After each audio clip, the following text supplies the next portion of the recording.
अपने नए वीलॉग का आगाज एक पुराने वीलॉग के इंट्रो से करूंगा। बॉलीवुड से अगर पाकिस्तान आईएसआई का नाम निकाल दिया जाए तो मंजन नहीं बचता, तुरंत नहीं बचता, सरमाया वापस ला सके। मैं बात कर रहा हूं फिल्म धुरंधर की।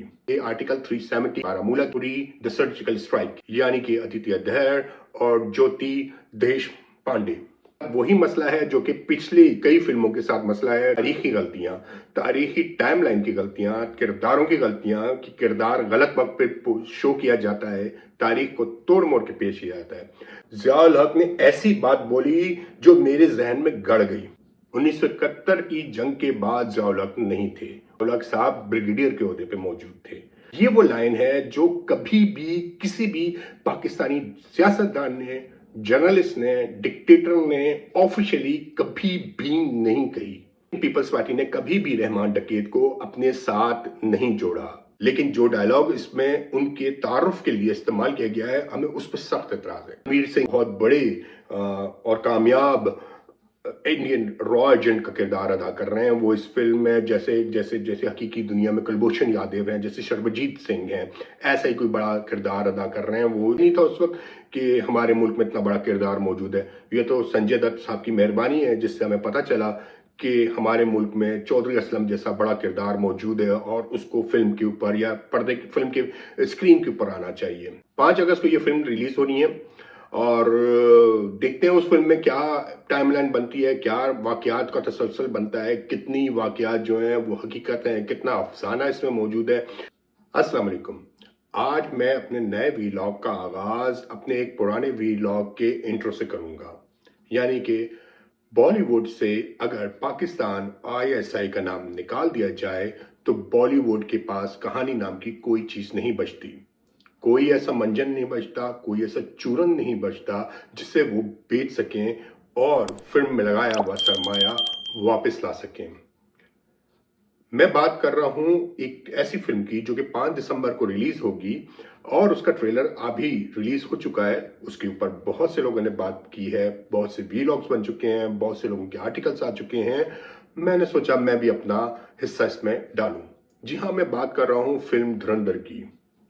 धुरंधर की प्रोडक्शन टीम वही है जो कि आर्टिकल 370 की थी, जो कि बारामूला की थी, जो कि उरी द सर्जिकल स्ट्राइक की थी, यानी कि आदित्य धर और ज्योति देश पांडे।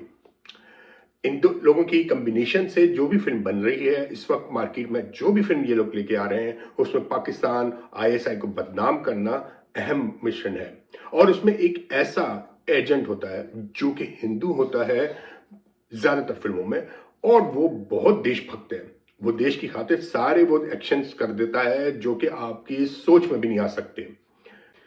इस फिल्म की खास बात जो कि पाकिस्तानियों की तवज्जो को अपनी तरफ लेकर आई है वो है चौधरी असलम का किरदार संजय दत्त ने किया है। कहा जा रहा है कि चौधरी असलम साहब को संजय दत्त वैसे भी अदाकार के तौर पर पसंद थे। दूसरा है पाकिस्तानी किरदार रहमान डकैत को स्क्रीन पे देखने को मिल रहा है और वो किरदार अदा करेंगे अक्षय खन्ना। चौधरी असलम और रहमान डकैत का किरदार तो पाकिस्तान की क्राइम हिस्ट्री का जाना माना किरदार है, लेकिन एक और किरदार जो कि पाकिस्तानी किरदार इस फिल्म में दिया गया है वो है मेजर इकबाल का। अर्जुन रामपाल भी किरदार अदा कर रहे हैं और मेजर इकबाल जो हैं वो आईएसआई के मेजर हैं और वो पाकिस्तान की सारी सियासत उनके बगैर मुकम्मल नहीं है, या वो सियासतदानों को अपनी उंगलियों पर नचा रहे हैं। लेकिन उनका हुलिया जो है मेजर इकबाल का वो इलियास काश्मीरी से मिलता जुलता है। ये वही इलियास काश्मीरी हैं जो कि पाकिस्तान में एक ड्रोन हमले में मारे भी जा चुके हैं। अब हम आते हैं ट्रेलर की तरफ। ट्रेलर के साथ वही मसला है जो कि पिछली कई फिल्मों के साथ मसला है। 2-3 व्लॉग्स में मैं अपने बता चुका हूं, और वो है तारीखी गलतियां, तारीखी टाइमलाइन की गलतियां, किरदारों की गलतियां कि किरदार गलत वक्त पे शो किया जाता है, तारीख को तोड़ मोड़ के पेश किया जाता है। भारतीय फिल्मों के जो बीन है, जो कि बॉलीवुड फिल्म के इस किस्म की फिल्में देखते हैं, उनके लिए तो शायद इसमें बड़ी मालूमात हो, बहुत इंफॉर्मेशन हो, लेकिन मसला ये है कि ये तारीखी तौर पर दुरुस्त नहीं होती हैं। अब ये ट्रेलर जो शुरू होता है, बुनियादी तौर पर ट्रेलर किस वक्त दिया जाता है, क्यों दिया जाता है कि लोगों को बताया जाए कि फिल्म में क्या है, लोगों के अंदर सस्पेंस हो, आए देखें वो फिल्म को, क्या देखें कि उस फिल्म में है क्या असल में। तो ट्रेलर पावरफुल दिया जाता है, यानी कि आपकी सबसे पावरफुल लाइनें जो होती हैं उसके अंदर, फिल्म के अंदर, वो दिखाई जाती हैं ताकि लोगों को अट्रैक्ट किया जाए। अब इस ट्रेलर का आगाज ही एक तारीखी गलती से है। अब वो गलती क्या है? 71 की जंग के बाद अर्जुन रामपाल का ये डायलॉग है, वो बोल रहे हैं, 71 की जंग के बाद पाकिस्तान में बड़ा उदास सा माहौल था। मैं रेडियो सुन रहा था, जियाउल हक ने ऐसी बात बोली जो मेरे जहन में गड़ गई। Bleed India with 1000 cuts. पहली बात, 1971 की जंग के बाद जियाउल हक नहीं थे। उस टाइम पे जियाउल हक साहब ब्रिगेडियर के ओहदे पे मौजूद थे। जियाउल हक साहब 1977 में मार्शल लॉ लगाते हैं। 1976 में वो चीफ ऑफ आर्मी स्टाफ बनते हैं और 1977 में वो मार्शल लॉ लगाते हैं। इसका मतलब यह हुआ कि वो उससे पहले रेडियो या टीवी पे खिताब नहीं कर सकते थे, करते थे। उनकी ओहदे की डिमांड ये थी कि वो उस पर रेडियो या टीवी पे आके खिताब ना करें। तो 77 76 से पहले तो वो रेडियो पे टीवी पे आ ही नहीं सकते थे। दूसरी बात यह है कि ब्लीड इंडिया विद 1000 कट्स, ये वो लाइन है जो कभी भी किसी भी पाकिस्तानी सियासतदान ने, जर्नलिस्ट ने, डिक्टेटर ने ऑफिशियली कभी भी नहीं कही। हाँ, ये सुनने में आया, ये बात कई बार सुनने में आई है, कई जगहों पे सुनने में आया, bleed India with 1000 cuts, but ये बात एग्जैक्टली इन लाइंस में, इन वर्ड्स में किसी के मुंह से सुनी नहीं गई। बाकायदा डॉक्यूमेंटेड हिस्ट्री में ये बात कहीं भी मौजूद नहीं है। हाँ, भुट्टो साहब ने ये जरूर कहा था, ये जब भारत ने एटमी धमाका किया था 1970s के अवाइल में, तो भुट्टो साहब ने कहा था कि हम 1000 साल तक जंग लड़ने को तैयार हैं। यहाँ 1000 का वर्ड यूज हुआ था, लेकिन ये फ्रेज कभी भी यूज नहीं हुआ जो कि इस फिल्म की ट्रेलर के आगाज में किया गया है। अच्छा, इस ट्रेलर में एक और सीन में रहमान डकीत साहब हाथ मुक्का लहरा रहे हैं, स्टेज के ऊपर खड़े हुए हैं। पीपल्स पार्टी बेनजीर का झंडा, पीपल्स पार्टी का झंडा है और बेनजीर की तस्वीर लगी हुई है, यानी कि वो पीपल्स पार्टी के किसी झंडे से प्लेटफॉर्म से खिताब करने वाले हैं। लेकिन बात यह कि रहमान डकीत ने कभी भी पीपल्स पार्टी के किसी प्लेटफॉर्म से इस तरह से खिताब नहीं किया। वो अपने आप को पीपल्स पार्टी के साथ अलाइन करते थे, वो अपने आप को पीपल्स पार्टी के साथ जोड़ने की कोशिश करते थे, लेकिन पीपल्स पार्टी ने कभी भी रहमान डकीत को अपने साथ नहीं जोड़ा। उन्होंने कभी भी नहीं कहा कि रहमान डकीत पीपल्स पार्टी का हिस्सा है, ना ही कभी भी रहमान डकीत पीपल्स पार्टी के किसी जलसे के, किसी प्लेटफॉर्म के, किसी स्टेज के ऊपर खड़े रहे, सियासतदानों के शाना बशाना नजर आए। इस फिल्म में जो पीपल्स पार्टी का नाम दिया गया वो पाकिस्तान अवामी पार्टी है। अब हम इस फिल्म के किरदार चौधरी असलम के बारे में बात करते हैं। इस फिल्म में चौधरी असलम पाकिस्तान में दहशतगर्दी के खिलाफ जंग में एक अहम किरदार रहे।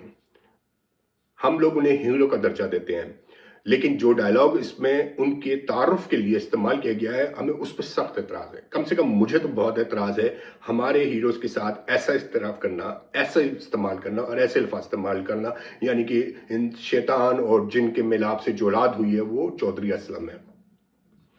इस पे तो ऑब्जेक्शन हमें करना चाहिए। और मैंने सुना है, मेरी खबरों में पढ़ा है कि चौधरी असलम की फैमिली ने इस पे केस किया है, इस पे एतराज भी उठाया है, इस फिल्म में उनके किरदार के ऊपर और उसके ऊपर केस भी किया है। अब हम बात करेंगे इस फिल्म के मरकजी किरदार की, यकीनी तौर पे जिसकी गिर्द सारी फिल्म घूमेगी, जो इस फिल्म में हीरो होगा, जो इस फिल्म में भारत को फतह दिला देगा यकीनी तौर पे, और उसका नाम है रणवीर सिंह। ये एजेंट बनके, रॉक एजेंट बनके पाकिस्तान आएंगे। लियारी में इनकी एक तस्वीर भी दिखाई गई कि ये लियारी आ रहे हैं और लियारी का जो एक गेट है उसके पास उनको दिखाया गया कि इनकी तस्वीर ये मौजूद है और ये लियारी में इंटर हो रहे हैं। बड़ी अच्छी बात है जी, वो लियारी आ रहे हैं। और कहा जा रहा है कि मेजर मोहित शर्मा का वो किरदार अदा कर रहे हैं। मेजर मोहित शर्मा कौन थे? बड़े डेकोरेटेड ऑफिसर रहे हैं, इंडियन आर्म फोर्सेस के रॉ के एजेंट थे और बड़ी कामयाबी के साथ वो मुजाहिदीन के अंदर पेनिट्रेट करते हैं, कश्मीरी हुर्रियत पसंदों के दरमियान पेनिट्रेट करते हैं और उनके जैसे हुलिया बनाकर रहते हैं। इफ्तिखार भट्ट का नाम बताते हैं वो, और वहाँ से मुखबिरियाँ करते हैं और जिसकी वजह से वो पर्टिकुलर ऑर्गेनाइजेशन जो है वो काफ़ी सफ़र करती है उनकी मुखबिरों की वजह से। तो बड़े काफ़ी कामयाब स्टिंग ऑपरेशन किया उन्होंने, लेकिन कपवाड़ा में वो 2009 में एक ऑपरेशन में मारे गए, मुजाहिदीन के साथ फायरिंग हुई और उसमें वो मारे गए।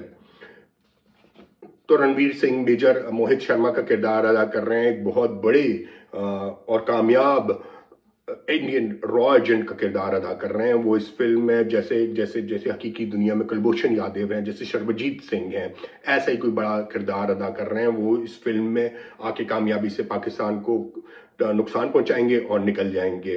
लेकिन हकीकी दुनिया में मेजर मोहित शर्मा जो है वो कपवाड़ा में एक ऑपरेशन में मारे जा चुके हैं। वैसे एक उन लोगों की इत्तला के लिए जो कि इस बात से खुश हो रहे हैं कि जी उनके पास पाकिस्तान में ऐसे किरदार मौजूद हैं, हकीकी किरदार मौजूद हैं जिनसे मुतासिर होकर भारत में फिल्में बन रही हैं, तो उनके लिए अर्ज है कि जी चौधरी असलम के ऊपर एक फिल्म बन चुकी है 2022 में, तो आप वो भी देख सकते हैं, नेट पे मौजूद है, इंटरनेट पे आप लोग देख लें। वो जब लगी थी तो वो बेचारी कुछ बिजनेस ना कर सकी ऐसी खास, हम लोगों ने देखा ही नहीं क्योंकि हमें पता ही नहीं था उस वक्त कि हमारे मुल्क में इतना बड़ा किरदार मौजूद है।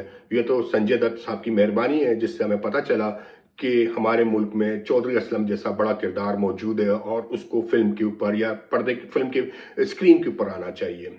5 अगस्त को ये फिल्म रिलीज होनी है और देखते हैं उस फिल्म में क्या टाइमलाइन बनती है, क्या वाकयात का तसलसल बनता है, कितनी वाकयात जो हैं वो हकीकत हैं, कितना अफसाना इसमें मौजूद है। क्योंकि अगर इस फिल्म के ट्रेलर के मुताबिक सन 1971 में ज़िया-उल हक साहब तकरीर कर रहे हैं, रेडियो के ऊपर खिताब कर रहे हैं, तो बाकी टाइमलाइन तो ऐसी ही होगी। अल्लाह हाफिज़।